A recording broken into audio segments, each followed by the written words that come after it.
Assalamualaikum warahmatullahi wabarakatuh. Perkenalkan, nama saya Tika Septriani, NPM 204070704043 dari Prodi S1 Kebidanan Lokal A1 Fakultas Ilmu Kesehatan Universitas Borneo Tarakan. Di sini saya akan membahas sistem reproduksi pada manusia, baik pada pria maupun wanita. Secara garis besar, sistem reproduksi pada manusia terbagi menjadi dua, yaitu organ genitalia eksternal atau bagian luar dan organ genitalia internal atau yang ada di dalam. Saya akan menyebutkan dan menjelaskan fungsi dari organ genitalia tersebut. Baiklah, yang pertama yang akan saya bahas terlebih dahulu adalah organ genitalia pada pria. Yang pertama, organ genitalia eksternal, terdiri dari penis dan skrotum. Pertama, penis merupakan jaringan erektil yang kaya akan korpus cavernosa, di mana penis ini terlibat dalam proses kopulasi, yaitu proses penghantaran spermatozoa ke dalam tubuh wanita. Penis membungkus jaringan uretra, di mana uretra merupakan saluran muara terakhir dalam proses reproduksi atau saluran pembuangan urin. Yang kedua ada skrotum. Skrotum merupakan kantung yang terdiri atas lipatan dinding tubuh yang berfungsi mempertahankan suhu testis 2 derajat di bawah suhu tubuh normal. Selanjutnya, langsung ke organ genitalia internal, dibagi menjadi 3. Yang pertama ada testis. Testis merupakan 2 buah atau sepasang yang berada di dalam skrotum. Testis berfungsi menghasilkan spermatozoa dan hormon testosteron. Setelah diproduksi di testis, sperma akan dimatangkan di epididymis. Epididymis merupakan saluran yang bergulung-gulung berfungsi sebagai tempat transportasi, pematangan, dan penyimpanan sperma sementara. Setelah sperma diproduksi dan dimatangkan, sperma akan keluar melalui saluran sperma atau vas deferens. Vas deferens menghubungkan epididymis dengan vesikula seminalis atau kelenjar aksesoris. Yang kedua ada kelenjar aksesoris, terdiri dari vesikula seminalis, prostat, dan kelenjar Cowper. Fungsi kelenjar aksesoris adalah mengekskresikan cairan semen atau sperma, sedangkan fungsi dari seminalis berfungsi menghasilkan cairan semen yang jumlahnya hampir 60% dari total cairan semen. Vesikula seminalis menghasilkan cairan kental, kekuningan, dan bersifat basa, kaya akan fruktosa, enzim penggumpal, asam karbonat, dan prostaglandin. Cairan yang dihasilkan berfungsi menetralkan kondisi saluran reproduksi pada wanita yang bersifat asam. Kemudian ada prostat. Prostat adalah kelenjar aksesoris yang menghasilkan cairan semen yang lebih encer dibandingkan vesikula seminalis. Prostat juga menghasilkan enzim antigumpal dan senyawa sitrat yang berfungsi sebagai nutrisi bagi sperma. Enzim antigumpal berfungsi memecah semen pada saat berada di luar reproduksi wanita. Yang terakhir ada kelenjar Cowper, menghasilkan cairan kental yang mengandung muskus berfungsi mempertahankan kelembaban. Yang ketiga ada uretra. Uretra merupakan saluran terakhir sistem reproduksi pria, merupakan saluran pengeluaran bersama sistem ekskresi atau urin dan sistem reproduksi atau sperma. Selanjutnya kita masuk ke organ genitalia pada wanita. Pertama yang akan dibahas adalah organ genitalia eksternal yang terdiri dari mons pubis, labia mayora, labia minora, klitoris, vestibulum, perineum, kelenjar Bartholin atau kelenjar vestibula, dan himen. Yang pertama ada mons pubis. Mons pubis merupakan bagian yang menonjol di bagian depan simfisis, terdiri dari jaringan lemak dan sedikit jaringan ikat. Setelah dewasa, tertutup oleh rambut yang bentuknya segitiga. Mons pubis mengandung banyak kelenjar sebasta atau minyak berfungsi sebagai bantal pada saat itu. Yang kedua ada labia mayora. Labia mayora merupakan kelanjutan dari mons veneris. Berbentuk lonjong, panjang labia mayora 7-8 cm, lebar 2-3 cm, dan agak meruncing pada ujung bawah. Kedua bibir ini di bagian bawah bertemu membentuk perineum. Fungsi melindungi organ-organ internal dari sistem reproduksi wanita. Yang ketiga adalah labia minora. Labia minora merupakan lipatan kulit yang panjang, sempit, terletak di bagian dalam bibir besar atau labia mayora, tanpa rambut yang memanjang ke arah bawah klitoris dan menyatu dengan forsyth. Bagian lateral dan anterior labia biasanya mengandung pigmen. Permukaan medial labia minora sama dengan mukosa vagina, yaitu merah muda dan basah. Fungsi labia minora adalah saluran urin, tempat kelenjar Bartholin dan klitoris. Klitoris mirip dengan penis pada pria dan mengandung ujung saraf sensori dan jaringan erektil, merupakan titik rangsang seksual yang paling sensitif. Fungsi utama klitoris adalah menstimulasi dan meningkatkan ketegangan seksual. Yang kelima ada vestibulum, merupakan alat reproduksi bagian luar yang berbentuk seperti perahu atau lonjong, terletak di antara labia minora, klitoris, dan forsyth. Vestibulum terdiri dari muara uretra, kelenjar parauretra, vagina, dan kelenjar paravagina.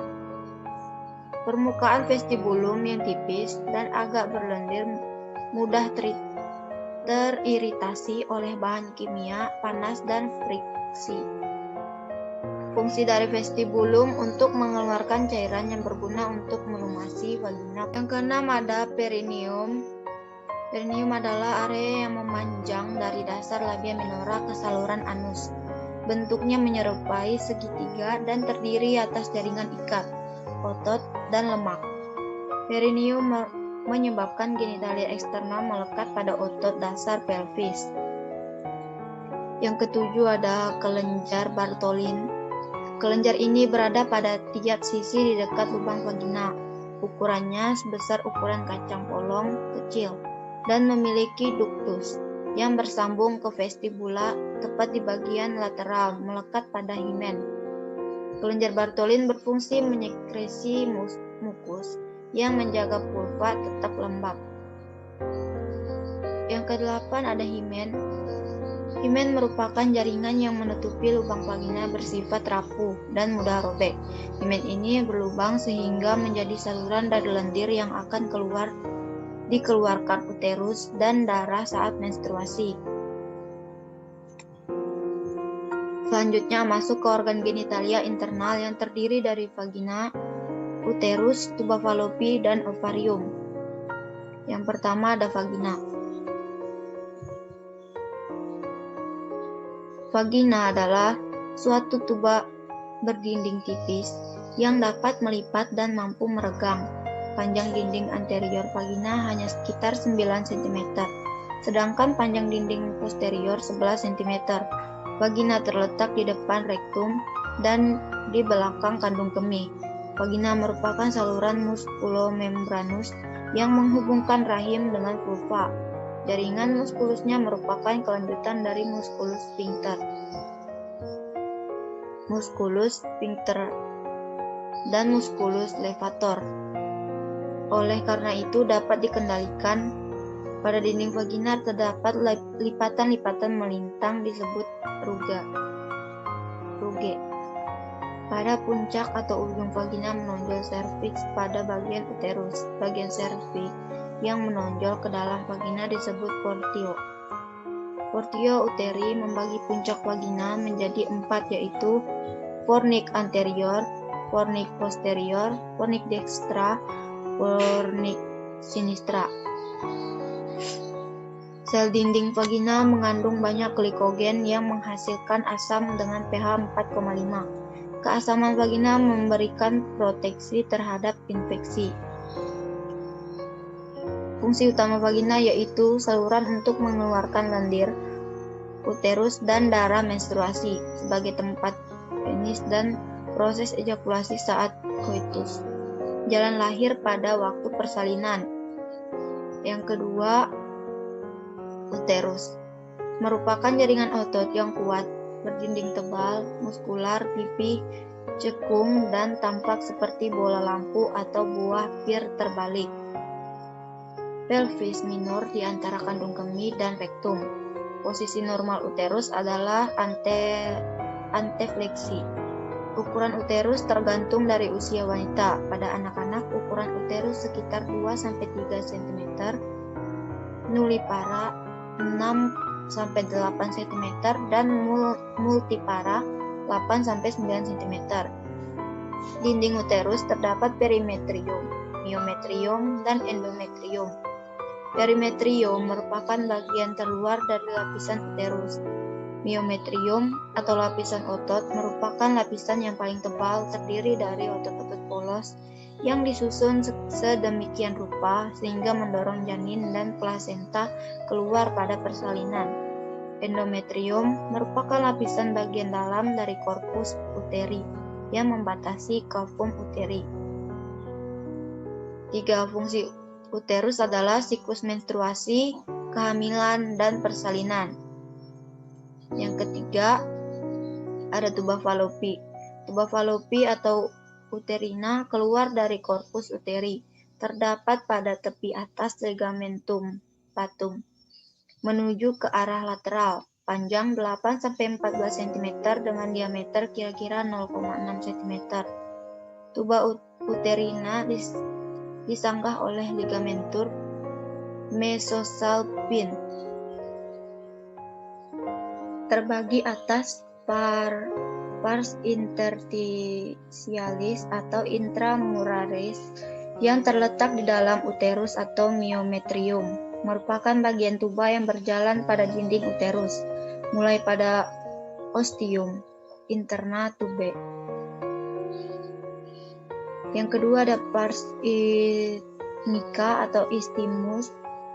Bagian tuba setelah keluar dinding uterus merupakan bagian tuba yang lurus dan sempit. Yang ketiga ada pars ampularis, bagian tuba antara pars isthmica dan infundibulum.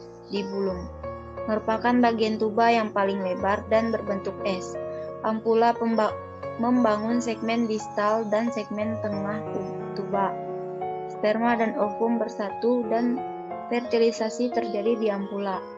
Yang keempat ada infundibulum, merupakan bagian yang paling distal, dilengkapi dengan fibria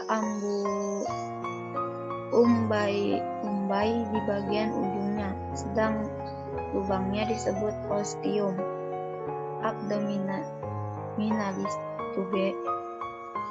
Fimbria menjadi bengkak dan hampir erektil saat ovulasi. Tuba Fallopi berfungsi sebagai tempat terjadinya pembuahan dan persiapan hasil pembuahan sebelum menuju rahim. Yang keempat ada ovarium.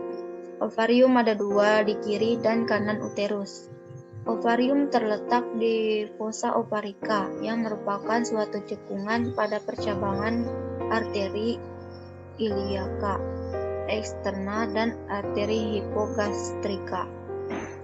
Besar ovarium kurang lebih sebesar ibu jari tangan dengan ukuran kira-kira 4 cm, lebar dan tebal kira-kira 1,5 cm.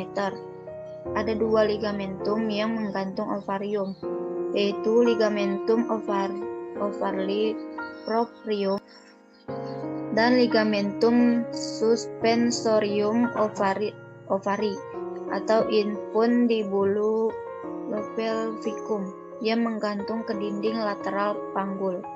Ovarium berfungsi sebagai kelenjar eksokrin dan endokrin.